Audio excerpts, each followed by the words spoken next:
Développer ses compétences interactionnelles de tuteur en langue étrangère à travers un dispositif de visioconférence en ligne. Analyse multimodale du sourire dans l'interaction pédagogique, par Agnès Pétillat, enseignante de français et doctorante au laboratoire de recherche sur le langage, Université Clermont-Auvergne, et Anne-Laure Fouché, professeure des universités, responsable du master Sciences du langage, parcours linguistique, didactique des langues et des cultures, français langue étrangère et seconde, Université Clermont-Auvergne. Notre communication a pour objectif de documenter les compétences émotionnelles d'apprentis enseignants en situation de tutorer à distance des apprenants de français langue étrangère. Dans le cadre de recherches portant sur la multimodalité de l'interaction pédagogique, notre première étude exploratoire se focalise sur les expressions faciales et en particulier celle du sourire. Nous souhaitons mettre en relief la polyvalence et la polymorphie du sourire à travers les différents gestes pédagogiques qui l'accompagnent. Voici le plan qui sera suivi. Premièrement, une présentation du terrain d'étude, le dispositif de télécollaboration VADIM. Deuxièmement, un point sur les émotions, leurs fonctions, leurs caractéristiques, leur catégorisation. Troisièmement, les compétences émotionnelles. Quel objet pour quelle méthodologie? Quatrièmement, observer le sourire. Première recherche via 2 études de cas. Enfin, en guise de bilan, un point sur les limites rencontrées et sur les projets de recherche à court terme. VADIM est un dispositif de tutorat en ligne au service de l'enseignement-apprentissage du français langue étrangère. Sous cet acronyme sont réunis les éléments fondateurs de notre projet.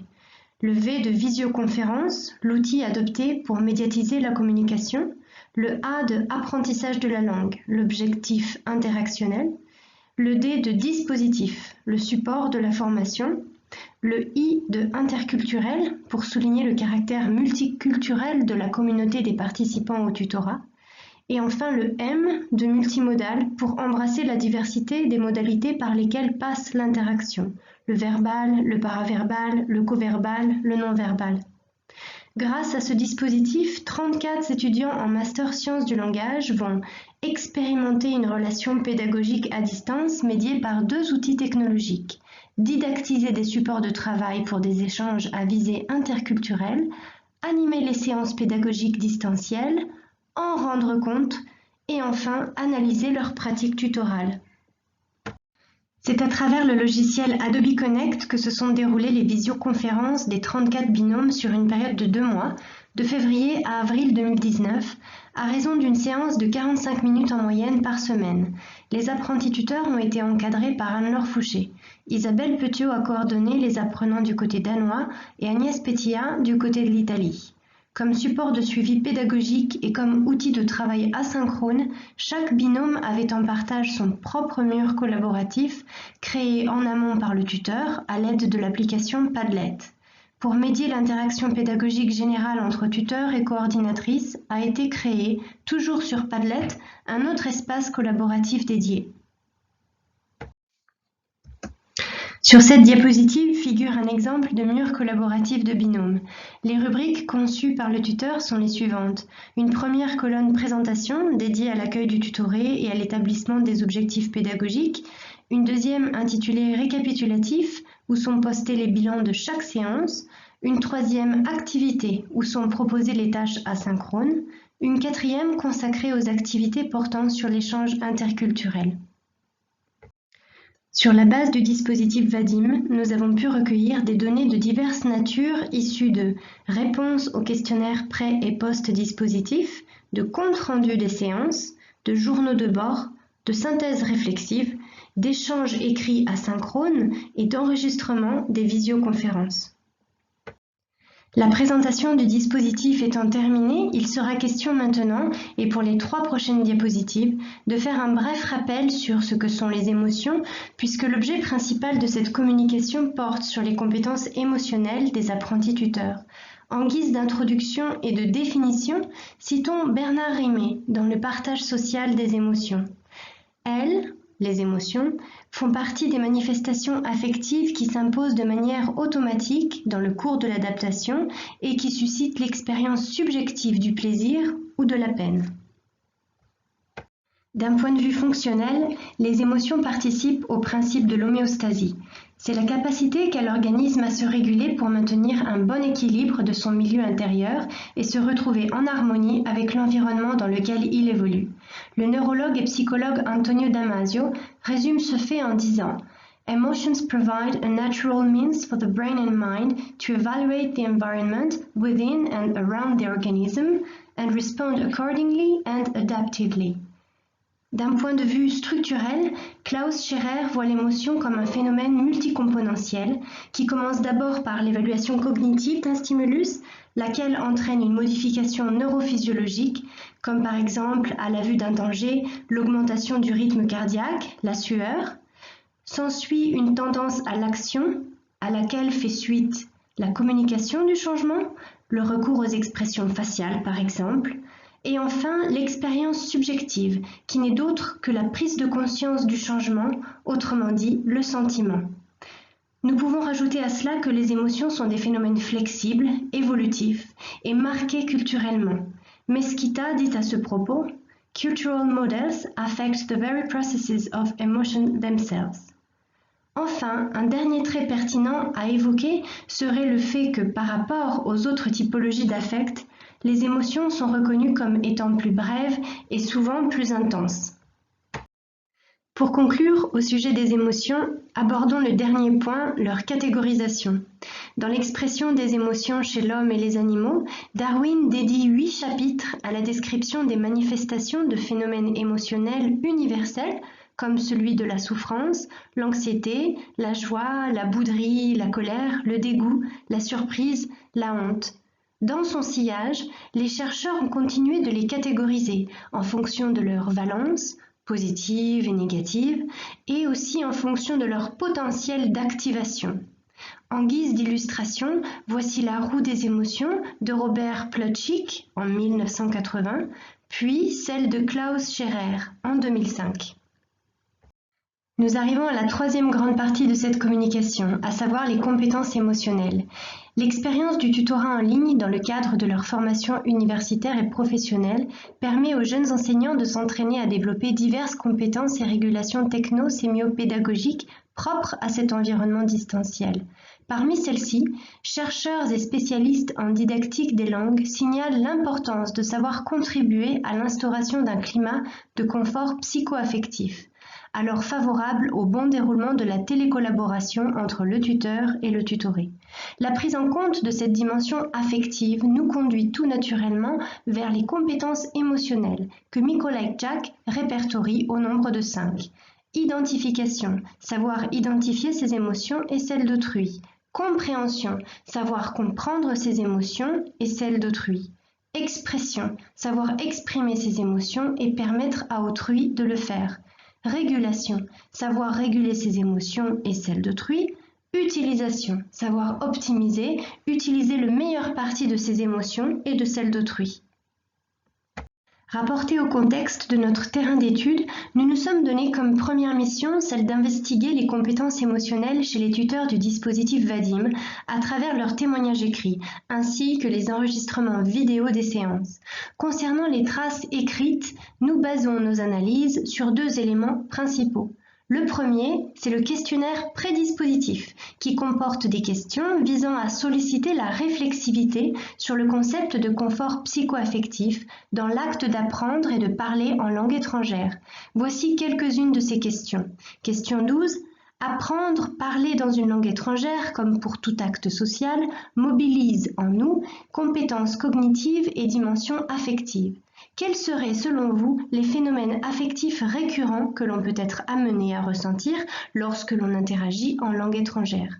Question 13. Vous est-il arrivé personnellement de ressentir de telles émotions dans une situation de communication en langue étrangère? Si c'est le cas, décrivez cette ou ces expériences personnelles et précisez l'événement, la situation qui a été à l'origine de l'apparition des émotions citées. Question 14. Comment interprétez-vous la notion de confort communicationnel? Question 16. Dans le contexte de votre tutorat en ligne, que faudrait-il faire pour faciliter la communication entre vous et votre tutoré et pour que ce dernier se sente plus à son aise? Le deuxième élément issu des traces écrites, c'est le journal de bord, tenu par les tuteurs, séance après séance. Dans la diapositive qui suit, nous allons en voir une illustration. Sous la forme d'une page à renseigner, les tuteurs évaluent d'abord la qualité du confort émotionnel selon leur propre vécu, en indiquant comment ils se sentaient avant que la séance ne commence, puis pendant son déroulement. Ils sont ensuite invités à rendre compte des phénomènes émotionnels éventuellement perçus chez leur tutoré, à essayer d'en comprendre l'origine et d'en expliquer les manifestations visibles ou audibles. Grâce à leur rapport écrit, les tuteurs sollicitent activement les compétences émotionnelles d'identification, d'expression, mais aussi de compréhension. Par ailleurs, en fonction de l'utilisation et de l'effet que peut avoir la tenue d'un tel journal sur chacun, les apprentis enseignants peuvent être amenés à mobiliser successivement les deux compétences émotionnelles restantes, à savoir celle de la régulation et de l'utilisation des émotions. Par exemple, le simple fait de rapporter une émotion, négative ou positive, chez soi ou chez son interlocuteur, pourrait entraîner une prise de conscience et faire naître une tendance à l'action pour réguler un phénomène négatif ou bien exploiter un phénomène positif. Dans cette exploration des compétences émotionnelles concernant cette fois-ci les traces multimodales, notre deuxième mission nous porte vers la communication non verbale, communément considérée comme le canal privilégié des émotions. Auter, Frankel, Hall et Slater écrivent à ce sujet. Non-verbal behavior is widely recognized as conveying affective and emotional information, although it has other functions as well. Pour donner une définition de la communication non verbale, nous pouvons faire référence à tous les éléments qui la composent, à savoir la gestuelle, la posture, la proxémique, l'olfaction, le regard, le paralangage, le toucher, le biais des artefacts et les expressions du visage. C'est à partir de ce dernier élément que nous avons entrepris une première étude exploratoire orientée sur l'observation du sourire. 3 raisons expliquent ce choix. Tout d'abord, le sourire, c'est la stratégie communicative de mise en confort la plus mentionnée par les tuteurs dans le questionnaire prédispositif. C'est aussi l'expression faciale la plus rapportée dans leurs journaux de bord concernant leur tutoré. Ensuite, lors des premiers visionnages des enregistrements, nous nous sommes rendus compte que le sourire intervenait à l'occasion de contextes communicationnels très variés. Enfin, son expression se caractérise par un riche morphodynamisme, souvent accompagné de différentes combinaisons mimico-gestuelles. Pour mieux enquêter sur le sourire, apportons quelques éléments d'information concernant sa nature et sa fonction. À l'instar des autres expressions faciales, il agit à la fois comme un phénomène expressif, relevant d'une dimension plus intrapersonnelle, ensuite comme un dispositif communicatif dont la fonction interpersonnelle serait celle de faire passer un message, plus que de témoigner sur l'expérience d'une émotion réellement vécue. Pour Fridlund et Crivelli, our facial displays as tool of flexible, pragmatic system by which humans navigate their social terrain. Nous pouvons rencontrer chez Cognier la réunion de ces deux approches lorsque ce dernier se sert de la notion de contrôle pour faire une distinction entre la communication émotionnelle, qui correspond à la manifestation spontanée d'états internes non contrôlés, et ensuite la communication émotive, elle, qui est pour Cognier le produit d'une mise en scène contrôlée des affects réels ou non réellement vécus. Quelle méthodologie appliquer à présent pour aller sonder le sourire, cet élément communicatif et expressif donc, en lien avec la part affective des échanges pédagogiques de notre corpus multimodal? Dans un premier temps, nous avons procédé à la délimitation d'un terrain de recherche en limitant au nombre de 7 les séances à annoter, soit environ 5 heures d'enregistrement, sélectionnées sur la base d'un choix didactique commun aux 7 tuteurs, travailler les expressions idiomatiques. On peut s'attendre à ce qu'un tel sujet sollicite des compétences interactionnelles et langagières comme la réflexivité, la négociation et co-construction de sens, la comparaison interculturelle. Dans un deuxième temps, après avoir sélectionné un outil d'annotation multimodale, le logiciel ELAN, nous avons opté pour une méthodologie d'annotation inspirée de la Multimodal Analysis Theory. Au moyen de ces deux outils conjoints, il nous est possible de procéder au découpage de chacune des séances visionnées en diverses séries d'actes pédagogiques distincts, facilement repérables et navigables. Dans un troisième et dernier temps, En appui sur la combinaison de différentes typologies existantes et utilisées dans le domaine de l'analyse mimico-posturo-gestuelle, nous avons commencé à nous familiariser à la notation multimodale, à partir de 2 premières séances. Pour annoter les expressions faciales, en particulier celle du sourire, nous nous sommes inspirés du Facial Action Coding System créé par Paul Ekman, Wallace Friesen et Joseph Hager en 1978. Dans leur manuel, chacune des expressions faciales est répertoriée et catégorisée en fonction du ou des muscles mobilisés pour la produire. Le haussement de sourcil, par exemple, correspond à l'Action Unit 1, celui du lever de joue au Action Unit 6. Mobilisés dans de très nombreux sourires, mais pas tous.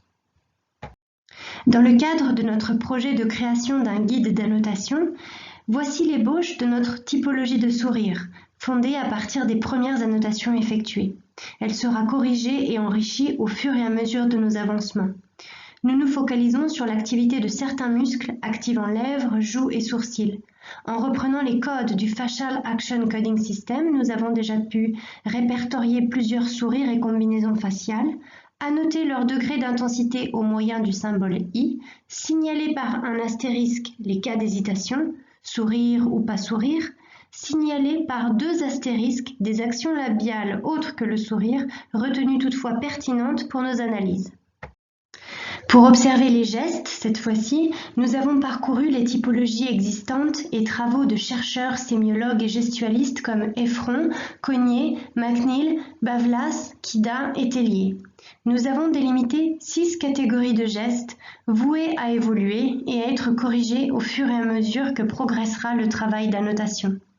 Parmi ces 6 catégories, nous comptons les quasi-linguistiques, les coverbaux, les paraverbaux, les coordinateurs, les extracommunicatifs. Dans la catégorie intitulée « Autres », nous stockons les gestes auxquels nous n'avons pas encore attribué d'appartenance à un groupe.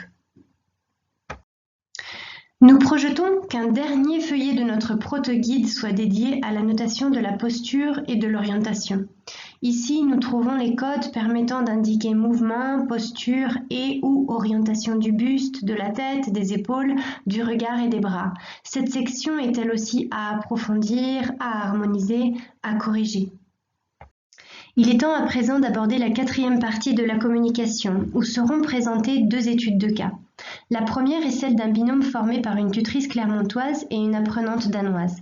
À l'occasion de leur 3e séance, la tutrice propose un travail sur les expressions idiomatiques durant un peu moins d'une vingtaine de minutes.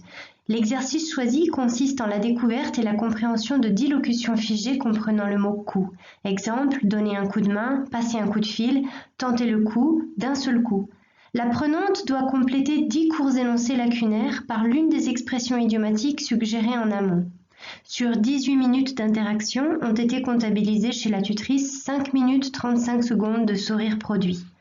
À la suite du découpage de la séance en divers actes, nous sommes arrivés à constituer 3 grandes catégories, restant fortement reliées entre elles, voire même parfois superposables. D'abord, dans la catégorie plan procédural, c'est-à-dire tout ce qui a trait à la gestion, à l'animation, au déroulement de l'action pédagogique, sont répertoriés 43 épisodes de sourire, chacun correspondant à un acte pédagogique particulier. Ensuite, dans la catégorie intitulée plan interpersonnel, on distingue 10 épisodes de sourire. Sur ces 10, 6 renvoient à des rétroactions de type réconfortante favorisant le ménagement des faces, 4 renvoient à des échanges d'amusement, de plaisanterie et de taquinerie. Enfin, dans la dernière catégorie, plan intrapersonnel, nous avons classé 3 épisodes qui semblent plus relever de l'expression de phénomènes émotionnels tels que l'amusement et la surprise. Dans ces premières observations faites chez la tutrice, nous remarquons que le sourire est généralement absent dans les phases de concentration et d'explication. Dans ces phases-ci, la posture assumée est souvent celle du recul du buste, d'un désengagement du regard, en haut, sur le côté, et d'un geste autodirigé de confort. La gestuelle combinée au sourire est peu dynamique dans les phases de réception. En revanche, elle est plus active, variée et durative quand le geste s'inscrit dans un acte orienté sur les plans interpersonnels et intrapersonnels. Taquiner, rassurer, ménager les faces, Réagir à la surprise sont des actes où le sourire s'accompagne d'une combinatoire mimico-posturo-gestuelle riche et dynamique. Dans notre deuxième étude de cas, nous avons changé quelques paramètres méthodologiques. La recherche prend en compte l'ensemble des actes pédagogiques constituant la séance, qu'ils incluent ou non les épisodes de sourire. Les codes d'annotation sont plus aboutis et la description un peu plus affinée. 11 minutes et 19 secondes ont été annotées pour le moment. Le binôme est formé d'un tuteur clermontois et d'un apprenant italien. Ici, la durée de l'activité sur les locutions figées occupe toute la séance, à savoir 43 minutes. Le thème porte sur les expressions avec des noms d'animaux. Le tuteur a créé un support PowerPoint. Chacune des expressions est accompagnée d'une photo de l'animal dont il est question. L'objectif de l'apprenant est de deviner le sens de l'expression. Il reçoit ensuite une aide avec une mise en contexte. S'il ne trouve pas, le tuteur l'aiguille, lui donne des indices ou lui propose directement la solution. S'ensuit un échange interculturel entre le tuteur et le tutoré. Concernant le découpage des actes, nous constituons pour l'heure deux super-catégories que l'on nommera procédurales et paraprocédurales. Nous notons que les actes où le tuteur se place en posture réceptive sont ceux qui comptabilisent le plus d'occurrences, à savoir 6 minutes et 42 secondes, contre 1 minute et 30 secondes en moyenne pour ceux où il anime, il rétroagit ou il fait accéder au sens. Des premières analyses faites, nous relevons que le sourire est très diffus et accompagne presque toute la variété des actes engagés par le tuteur. Nous avons noté la présence de caractéristiques morphodynamiques dans la phase offset de réalisation du sourire, c'est-à-dire dans sa phase de cessation. Nous traiterons lors d'une prochaine étape ces aspects plus particuliers d'analyse faciale. Nous notons ensuite qu'il est moins présent, le sourire, seulement dans les phases d'explication. Les mouvements de tête sont réguliers et très variés, moins cela dit pour les phases d'écoute. Deux typologies de gestes se distinguent clairement, la gestuelle de confort, faite d'autodirigé, et la gestuelle discursive accompagnant essentiellement les phases d'explication. La gestuelle d'explication est volontairement bien adaptée par le tuteur à la fenêtre de retour de sa webcam pour que le tutoré en ait une bonne visibilité. Enfin, le tutoré italien prend à plusieurs reprises l'initiative d'émettre des comparaisons entre expression italienne et expression française. Cela s'avère être dans beaucoup de cas une stratégie de négociation payante pour accéder plus facilement au sens. Nous voilà arrivés au terme de cette présentation portant sur l'étude des compétences émotionnelles d'apprentis enseignants et sur l'analyse multimodale de leurs interactions pédagogiques distancielles.